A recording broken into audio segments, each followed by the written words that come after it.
Good morning, friends. Thanks for joining us back here for another update at the Up North house. We are going to be working in the kitchen today. We have made most of the preparations for our outside work that we're going to be hiring outside of John and I's expertise.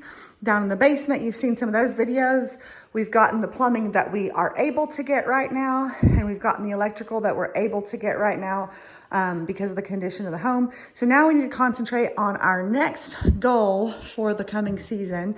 We have two goals for this coming summer.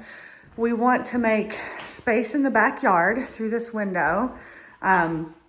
We want to make space in the backyard for our camper to park there while we work during the summer. So it's more of a comfortable setup, not just off the street. You've heard the traffic noise. It's not as comfortable out there.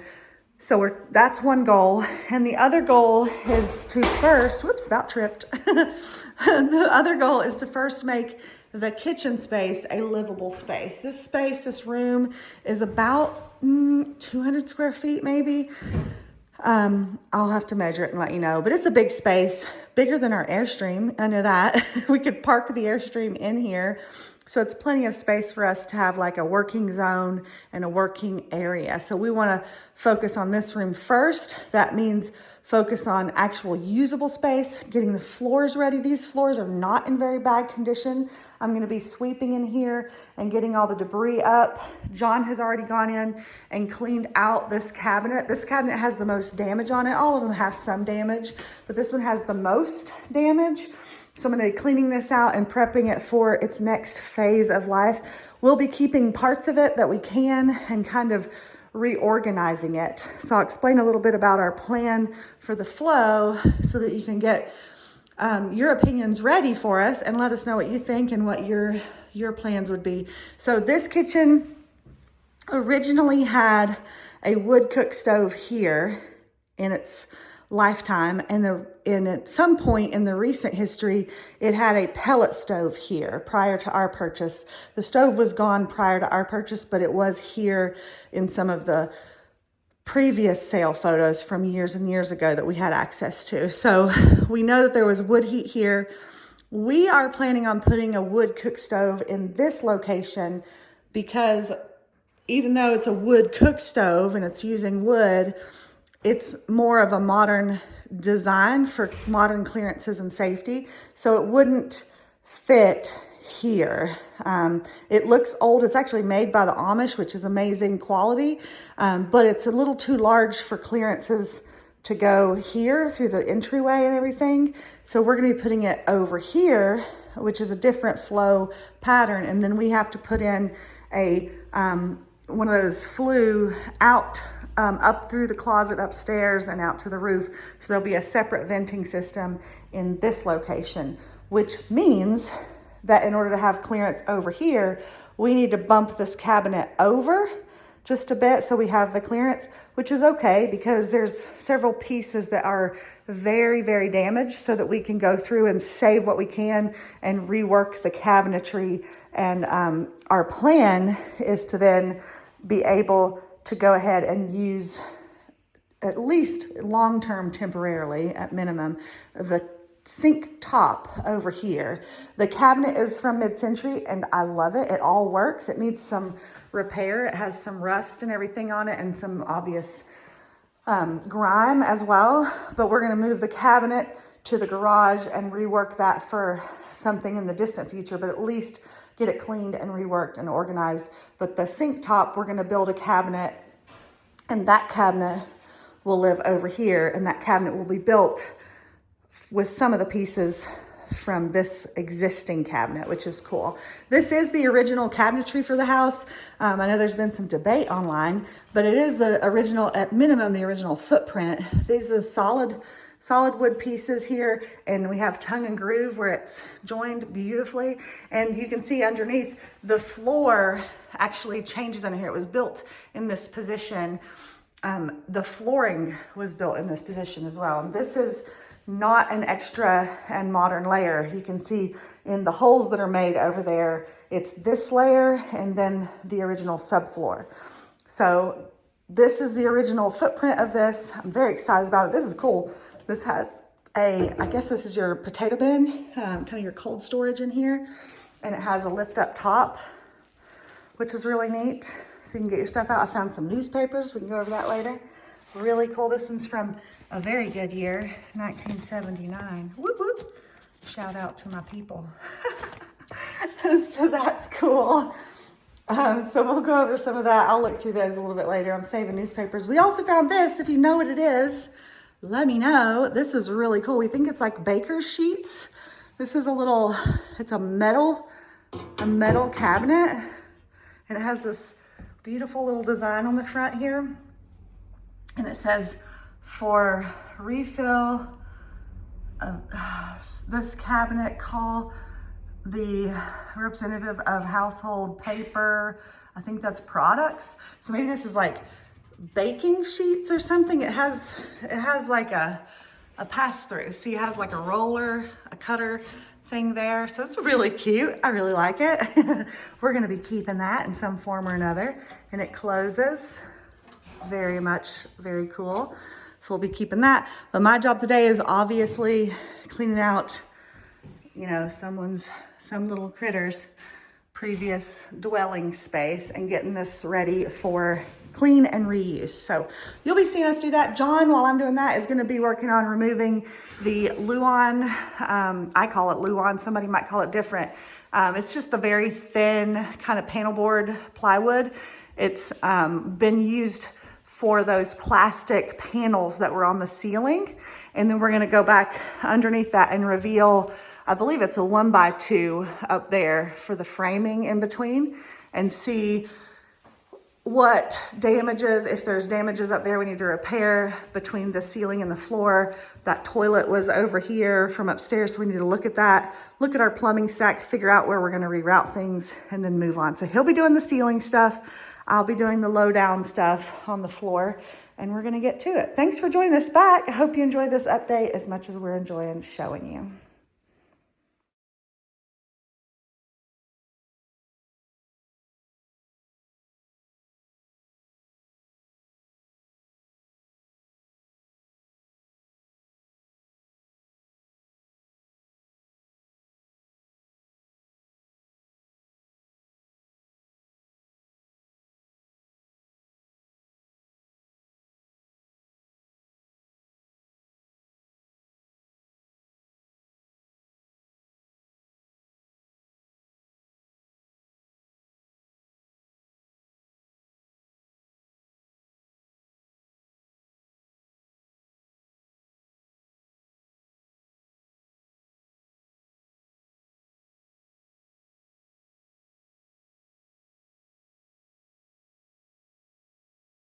All right, here is John taking down the last piece of Luan. He took down the ceiling fan. We won't be using that in this space. It's pretty warped down, and anyway, but all of the panels came down very nicely. You can see there is previous generation of drop ceiling over the original plaster ceiling. And it's looking good. There was a lot of debris, so I'm glad I was working in the other room while he was doing this, and I'm glad that we took it down because I didn't want that staying up in there. This is some biological material as well as just dust from the plaster. And then over here, we have exposed the plumbing that we wanted to see. It looks pretty good. There wasn't any water damage above it, which is great. It must just run off the surface of the floor up there. So we can get to it, work on it, and replace it and rework it as we choose. So we can go in here and scrape off the pieces of plaster that are falling before we go ahead and put our new ceiling pieces back in. It'll be all clean and ready to go. So there's the last bit over there coming down. That's the last look there. While he was doing that, I was working in here. I got the loose debris here. I've been scraping up here all the gook and the paper and stuff that was stuck, and vacuuming it as I go. I got this section done inside and out. This is of course just dry vacuum right now. I'm going to need to go back in and disinfect with actual wet cleaner and scrub and all of that at some point. So I'm going to be putting these back in and then doing the next section. There's a little bit of damage here. Honestly, when it's closed, it's not super visible. So we'll probably just sand this down and leave it as a memory for now of the previous condition. And then at some point in the future, we may try to correct that. That's pretty correctable right there. So very excited about this being in pretty good shape, and we're gonna keep on trucking with the cleanup so we can get these spaces usable.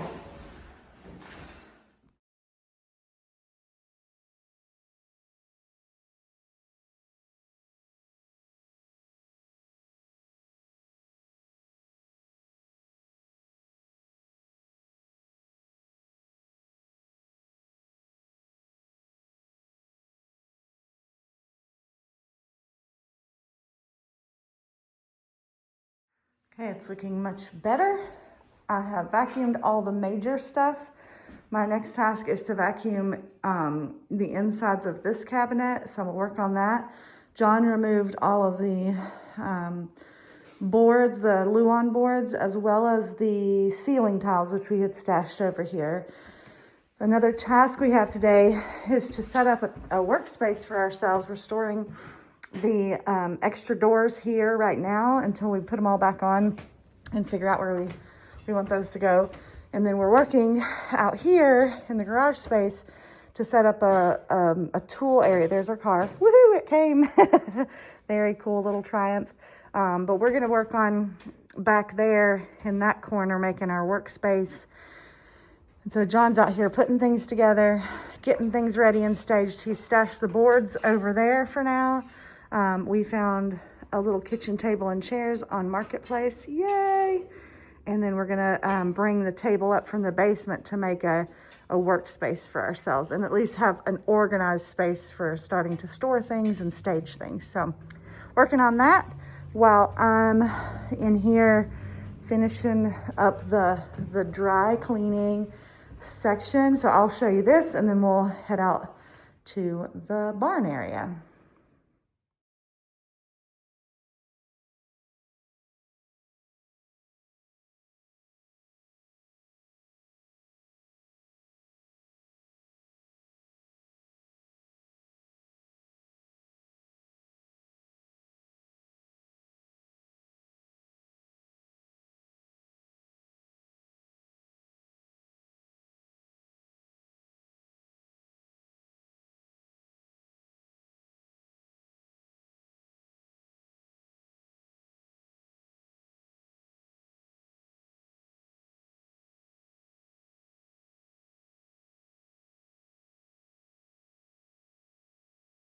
Okay, I'm gonna continue the rest of this off camera because, I mean, you've probably seen enough of that cleaning.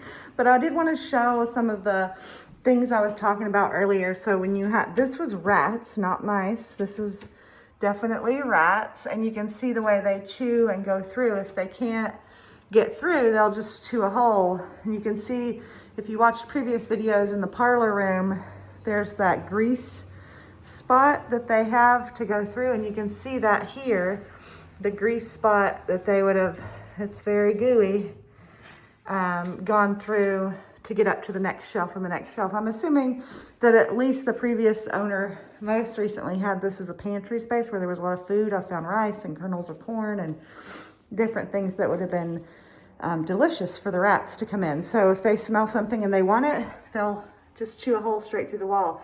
They can actually, from what I've heard, chew through concrete as well. This is lime plaster, you know, so it's a version of stone-like material in some extent, but they'll just chew right through where they want to go and do what they need to do. And I know it might be gross for people, but this is part of it. We bought a very old house, so part of the process is gross, but then one day it won't be.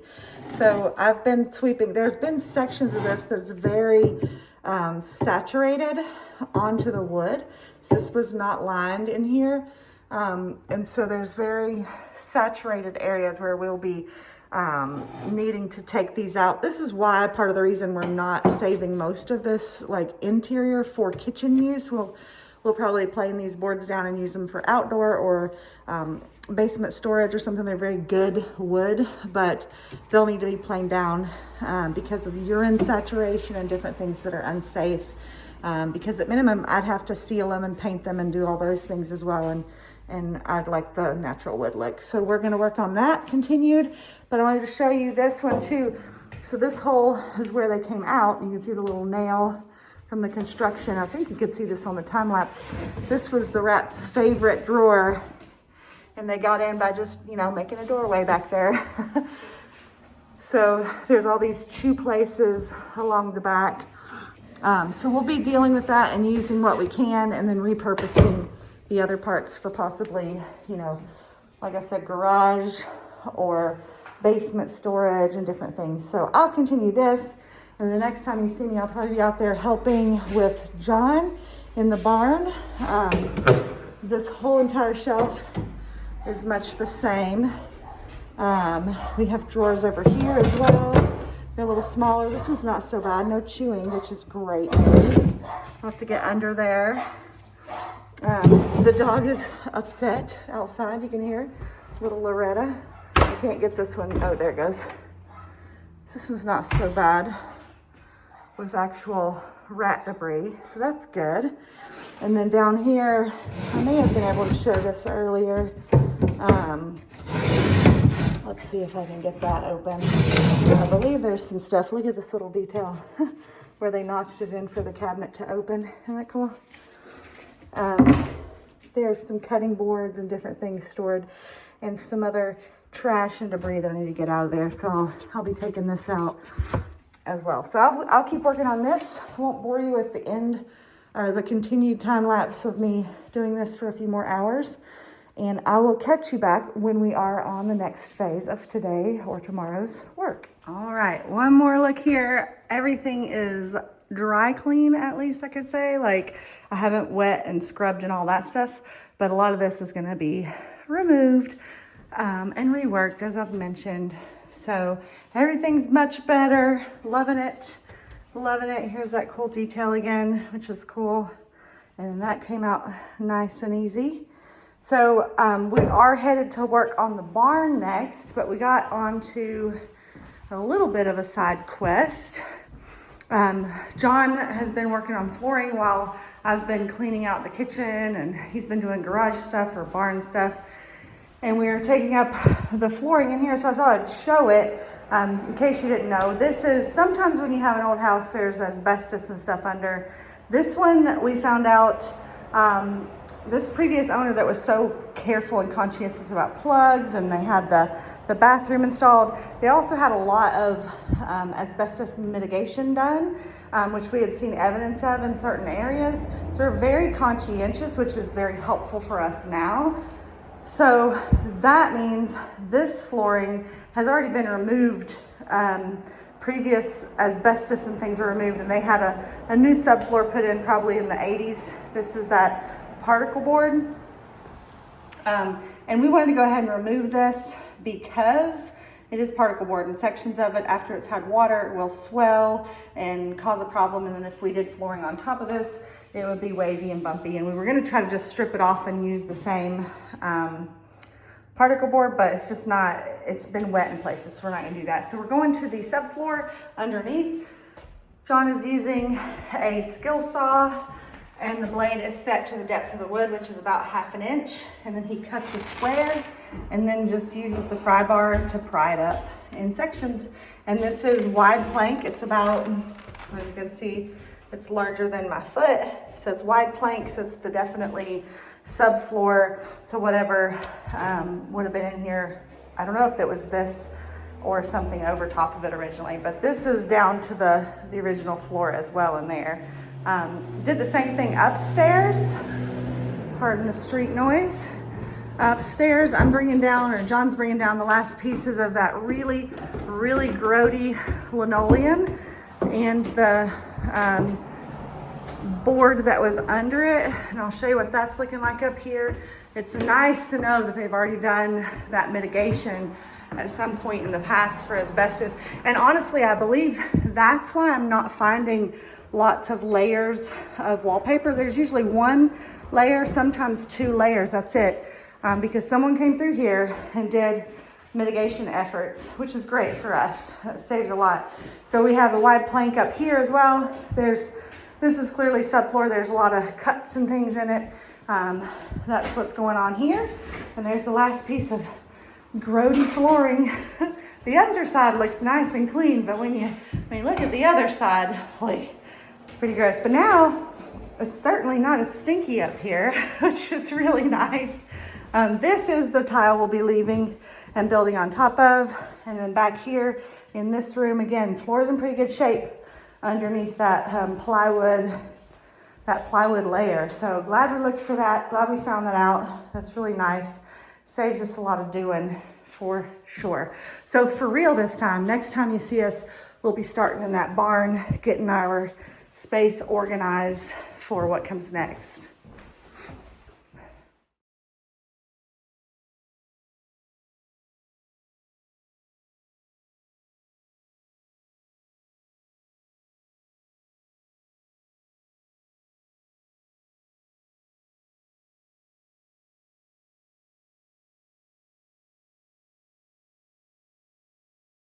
Alrighty, that is our new, more organized workspace. It has all of our tools laid out that we're working with currently. There's my vacuum cleaner, filter and bags and stuff, and our sander, which coming soon, starting on that. We also moved our little Goal Zero power station over here so that we can charge all our batteries for the tools that we have.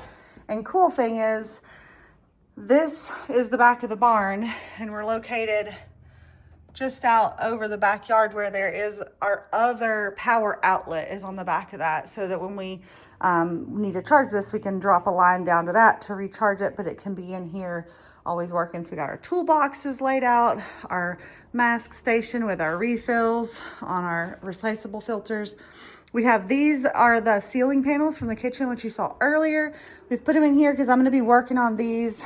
This is the glue that was holding on those plastic ceiling panels, which are over there, stored for now. And these I'm going to be scraping off, and then I think we decided we're going to go ahead and prime these, clean them and prime them so that we can reuse them for our next iteration of the ceiling once we get all the repairs and the plumbing and the wires run in the kitchen. So these are here. We have one more table that we want to put in here. We actually want to put it right there, but it's actually still downstairs. You saw in a basement video when we were cleaning out earlier. It's still frozen to the wall, so we have to wait a little longer for that, but it's going to go over there. It's a big, solid, sturdy wood kind of utility table. And then some of the shelving that we'll be able to salvage from other parts of the house, we can put on this wall and have garage shelving and different things in here. So we're excited. We at least have an organized workspace. This is the carriage house, which you've seen sometimes in other videos. We were cleaning that first video after the tour. We were cleaning below this floor. That's where people had been living. But thankfully this area was locked up from that. So here's our little car, which we're excited about having up here for summer. And then this is the entrance, that sun porch where we do all our clothing change out from dirty space to clean space. It's much cleaner in here now, which is great. And then this door is the one that goes up to that service stairwell that goes from the back of the house, the service area, and it passes over. There's a landing. It passes over to the kitchen, which is cool. And then I don't believe I showed this part, but I'll go ahead and show it now. We've been collecting all the reusable lumber in here that we can find that we're going to be using for indoor and outdoor projects. And then up here is a staircase, which we need to give a little bit more support to in places. It leads up to a loft. We've cleaned out sort of the big, like trash, bulky things up here. But we did have some pigeons in the place. So we've had to, somebody along the line blocked the broken glass with cardboard so the pigeons couldn't get in. They've still gotten in. They're not in currently. You can hear them outside of here. But this is the loft space at some point in the future, when we're able to focus on the barn portion of the house, this will be a neat space to redo. Right now it has, I think you can see these, they have flags on them. They're tension cables to kind of make sure that it stays. Somebody's come along and shored up the building at different times in its past. So it's stable, but it will need addressing in the next several years. But what a neat space once we do get that addressed and add. You can see how wide, I don't even think you need scale to see. That's like a 2.5 foot spread on the ceiling joist. So it definitely needs shoring up and some fixes, but that'll come much later because it is completely solid for now. And we have bigger fish to fry, as you have seen in other videos. So that's cool, but this is gonna be a great workspace for us for right now. For the time being, it's a dry, relatively clean space, and now we have it organized, so I'm so excited for that. I think we're gonna go ahead and cut the video here. We gotta go into town and do some errands, and then we'll get back to it on the next project and catch up the next time we see you here at the Up North House. Thanks for joining us. Thanks for your wonderful comments, and thanks for all your ideas, and thanks for your answers to my questions, the things I don't know or can't figure out. Like, it's been great. I can put a question in here and you guys have all the answers, which is great. And this, I have a question about this. This is what we considered, as far as what we can tell, is the lowest level of the floor. But it's such wide plank and seems very utility. It's not polished or anything, so I'm sure it could have been sanded down in the past, but it does go under the original moldings, so it would have been here and not replaced at some point. So I'm curious because it's the same level as these floors in the dining and butler's pantry, and we, you know, it just seems so different to have these wide planks versus this more ornate thing. So let us know, what do you think about that? What was the purpose? Why was it done that way? It's also done that way in this room. You can see it's the same level of flooring across here. There's no bump, no threshold, no gap. It's just continued across from a more decorative to a more utility. I love it for decoration, but I just am curious to see what you think about that. So thanks for answering all the questions. Thanks for giving your opinions. Thanks for giving your expertise. And thanks for liking and commenting and going along with us on this wonderful journey that we're enjoying so much. And I hope to see you back here next Thursday morning at the Up North House.